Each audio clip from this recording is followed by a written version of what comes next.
Antes de empezar con el video, te estaré dejando en la caja de comentarios mi correo de contacto para que me envíes tu historia o relato paranormal. Y sin más que agregar, comencemos. Las señoras del cerro. Un encuentro sobrenatural en la sierra. Esto le sucedió a mi esposo en una de las tantas veces que lo mandaron a la sierra. Ya eran como las 5 de la tarde cuando dos señoras de edad avanzada llegaron al cerro donde se encontraba. Imagínense, un cerro enorme que llevaba hasta 2 días para llegar a la cima. Ellos ya se encontraban una semana allí, instalados en un plantío de amapola. Era tarde, alrededor de las 5 p.m., cuando la primera viejita llegó. Al verla, los soldados, que no tenían mucho acceso a buena comida, se alegraron al descubrir que vendía tamales. La mayoría no dudó en comprarle, sin siquiera pensar en lo extraño que era que una señora de edad avanzada llegara hasta allí a vender comida. Poco después, apareció una segunda viejita trayendo donas. Mi esposo, dos de sus compañeros y su sargento notaron algo raro en ellas, especialmente porque vendían comida todo muy barato y tenían una apariencia extraña. Mi esposo comentó que era casi imposible que alguien llegara hasta ahí, considerando lo cansado del camino y más a su edad. Lo que más les llamó la atención fue el aspecto de las viejitas. Eran extremadamente blancas, con una piel casi cristalina, manos inusualmente largas, ojos muy grandes y cabello oscuro y largo. Además, no parecían estar agitadas, a pesar del supuesto largo trayecto. Las señoras vendieron todo su producto e incluso dejaron lo que sobraba como regalo. Cuando se fueron, comenzaron a reírse a carcajadas, un sonido que hizo que la piel de mi esposo se erizara. A él, a sus dos compañeros y a su sargento les pareció muy extraño, pero lo más inquietante fue que los demás soldados no notaron nada malo en ellas. Ya había pasado un buen rato, eran como las 9 de la noche y a mi esposo le tocaba hacer guardia con los otros dos compañeros que no habían comido de la comida que trajeron las viejitas. De repente, escucharon un quejido de dolor proveniente de una de las casas de campaña. Uno de los soldados, que también estaba de guardia, se acercó y le preguntó al soldado dentro de la tienda si estaba bien, pero este no respondió, solo se quejaba. Cuando abrieron la casa, vieron al soldado retorciéndose de dolor, agarrándose el estómago y gritando que le quitaran algo de encima, aunque no había nadie allí. En ese momento, otros soldados comenzaron a salir de sus tiendas, revolcándose en el suelo de dolor, rogando que les quitaran algo que sentían que los quemaba. El sargento, que era originario de Catemaco, Veracruz, decidió preparar un té para los soldados, creyendo que las viejitas les habían echado algo a la comida. Después de tomar el té, los soldados empezaron a escupir gusanos y bolas de pelo. Al día siguiente, los soldados estaban todos débiles, pero necesitaban moverse de ese lugar. El sargento pidió autorización para buscar otro punto y comenzar a descender del cerro. Fue entonces cuando los soldados, que habían comido de la comida, empezaron a gritar, diciendo que veían a las mujeres que les trajeron la comida detrás de las amapolas. Decían que las veían como muchachas muy bonitas, pero mi esposo y sus compañeros sabían que no era así. Y hasta aquí el relato de esta seguidora.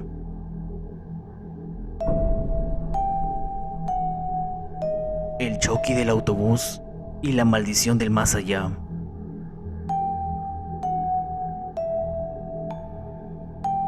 Una vez nos enviaron a un puesto de control en Sonora. Nuestra tarea era revisar los camiones que transportaban pasajeros. Como parte del procedimiento, subíamos al autobús, pedíamos a los pasajeros que bajaran sus maletas y pasaran por las bandas de seguridad para verificar que no llevaran nada ilegal. Ese día, uno de mis compañeros, a quien llamábamos Antigui, porque teníamos el mismo tiempo de servicio, subió al autobús mientras yo me quedé abajo, asegurándome de que los pasajeros bajaran sus maletas. De repente, mi compañero bajó del autobús con una expresión de miedo en el rostro y me dijo: Antiguis, échame paro, allá arriba hay un Chucky. La verdad, sus palabras me causaron un poco de gracia, pero aún así le pregunté qué quería decir con Chucky. Me dijo que había algo raro en el autobús, que una señora llevaba un muñeco que parecía un niño y no quería bajarlo porque insistía en que era su hijo. Intrigado, subí al autobús con él y el cabo de turno. Nos acercamos a la señora y le dijimos que debía bajar el muñeco para la revisión. Lo que vi me dejó un poco inquieto. El muñeco parecía realmente un niño. Su piel se sentía como la de un ser humano real y su cabello estaba perfectamente peinado. A pesar del temor que sentí, sabía que tenía que hacer mi trabajo. Le dije a la señora que, quisiera o no, tenía que bajar al muñeco. Lo tomé en mis brazos, pero al hacerlo, noté algo extraño. El muñeco parecía tener fuerza propia. Sus piernitas se movían como si quisiera darse la vuelta. Lo llevé hasta la banda de seguridad y lo coloqué allí para que pasara la revisión. Me dirigí a la pantalla para ver el escáner, pero no había nada. Al acercarme, vi algo que jamás olvidaré. El muñeco estaba agarrando con fuerza a uno de los tubos de la banda y empezaba a gruñir. Me quedé paralizado por un momento, sorprendido por lo que estaba viendo.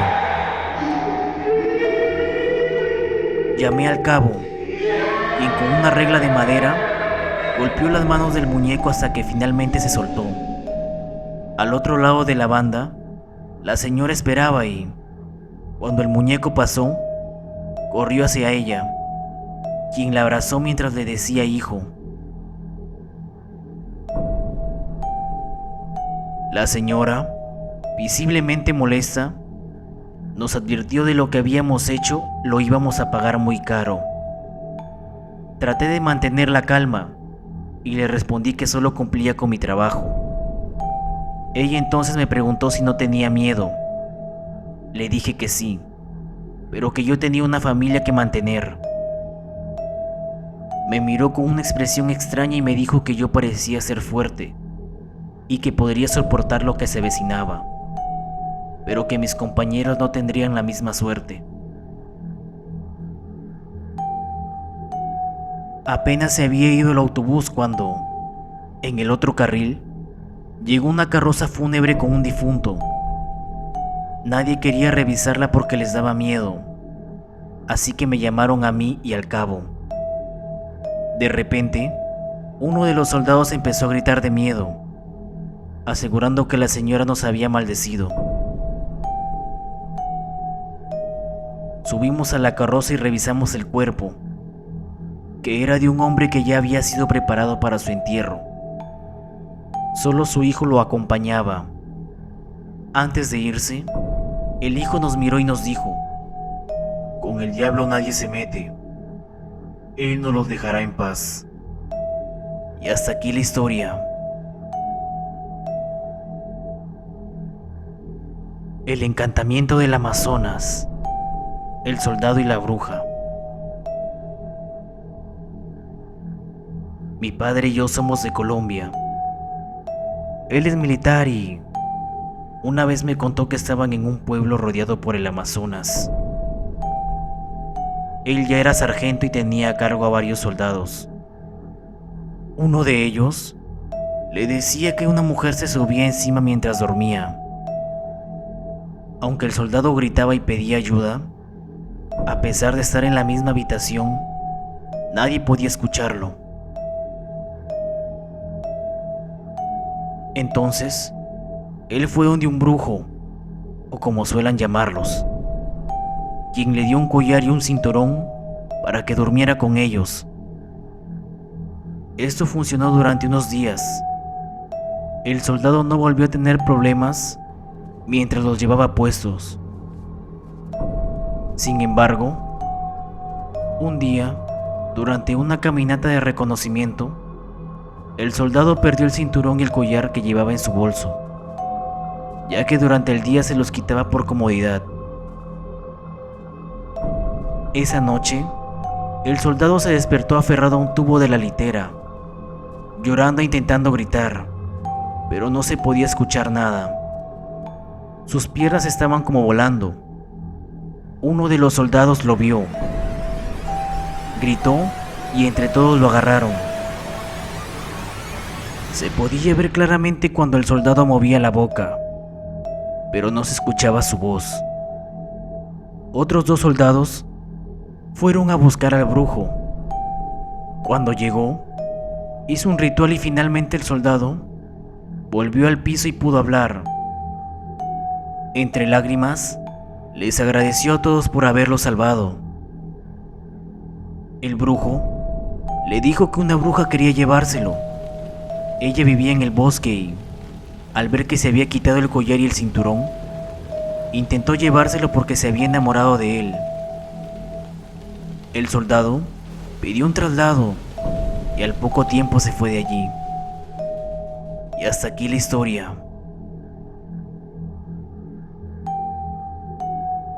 El Pozo de los Condenados. Relato de un militar en México.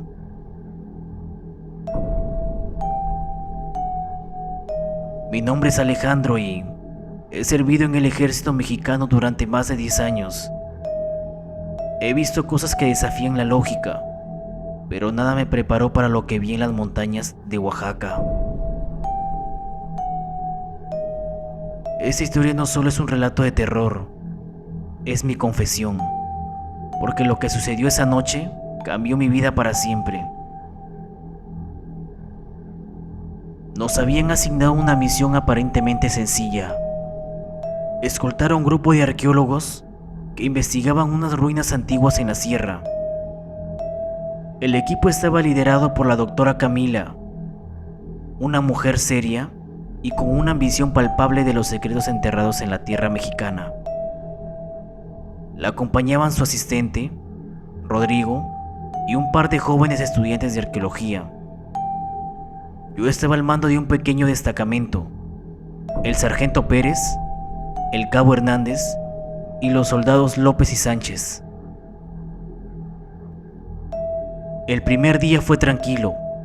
Nos adentramos en la sierra, siguiendo un viejo sendero que nos llevaba a un sitio apenas documentado en los libros. La doctora Fuentes hablaba emocionada de las leyendas que rodeaban ese lugar, historias de un pozo profundo, conocido por los lugareños como el Pozo de los Condenados. Decían que quienes se acercaban demasiado oían susurros que les robaban la cordura. Por supuesto, todos lo tomamos como una superstición más. Llegamos al lugar al anochecer del segundo día.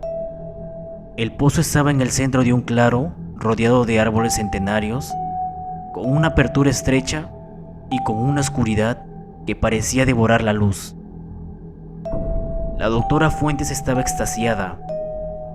Afirmaba que el pozo era más antiguo que cualquier civilización conocida en la región. Montamos el campamento y nos preparamos para pasar la noche.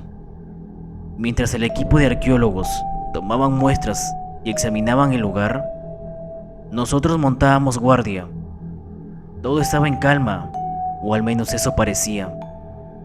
Sin embargo, cuando el sol comenzó a ponerse, noté que algo no estaba bien. Los sonidos de la selva se habían desvanecido. No había insectos, ni pájaros, ni siquiera el viento. Un silencio absoluto. Esa noche, mientras todos dormían, me quedé despierto. Había algo en ese lugar que no me dejaba cerrar los ojos. A medianoche, escuché a alguien levantarse.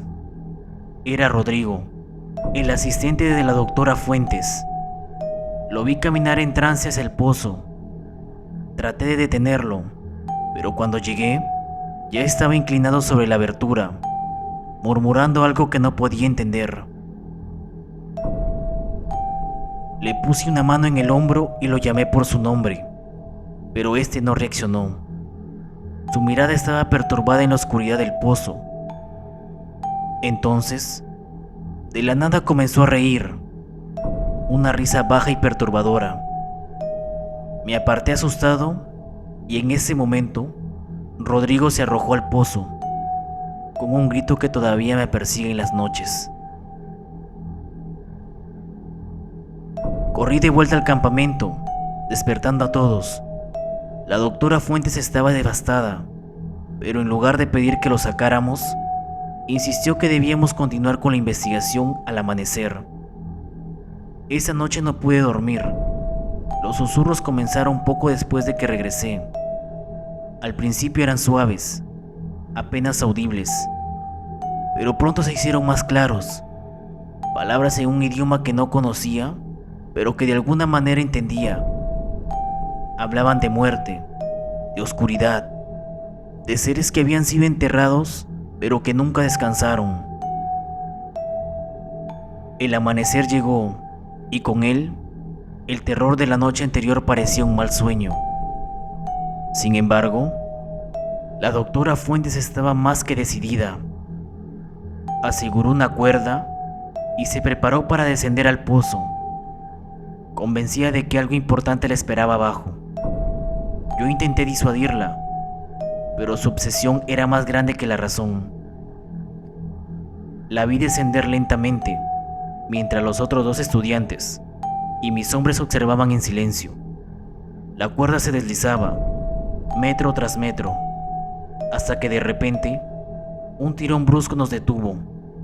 Intentamos levantarla, pero la cuerda no se movía. Gritos salieron del pozo, gritos de desesperación que pronto se convirtieron en un chillido inhumano. Luego de eso, un silencio. Pérez y yo nos miramos, sabiendo que algo terrible había sucedido. Sin embargo, no había tiempo para el miedo. Empezamos a tirar de la cuerda con todas nuestras fuerzas, pero lo que subió no era la doctora Fuentes. La cuerda estaba cortada y en su extremo solo quedaban restos de tela ensangrentada y un líquido oscuro que apestaba a muerte. Los estudiantes huyeron presos del pánico y mis hombres estaban al borde del colapso. Pero lo peor estaba por venir. Desde el interior del pozo, algo comenzó a emerger. Una figura alta y retorcida, cubierta de sombras que parecían absorber la luz de alrededor. Sus ojos, dos orbes brillantes, nos miraban con un odio indescriptible. No recuerdo bien haber disparado, pero el sonido de las balas retumbó en mis oídos. La criatura se movió entre nosotros con una velocidad imposible, y uno a uno, mis hombres fueron cayendo, desgarrados por sus garras invisibles. Corrí, pero no había dónde esconderse. El último sonido que escuché fue el grito de Pérez antes de que todo se volviera negro. Desperté al amanecer solo. El campamento estaba en ruinas, y no había rastro de mis compañeros ni del equipo de arqueólogos. Solo el pozo permanecía inmóvil, como si nada hubiera pasado. Regresé al cuartel sin poder explicar lo que sucedió. Hasta el día de hoy nadie me cree. Dijeron que sufrí una alucinación por estrés, pero yo sé lo que vi, sé lo que pasó y cada noche escucho los susurros que vienen a reclamarme, recordándome que la oscuridad aún espera. Y hasta aquí la historia.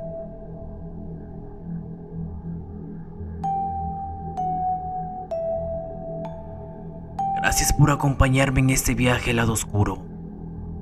Si quieres más relatos que te helarán la sangre, no olvides suscribirte y activar la campanita.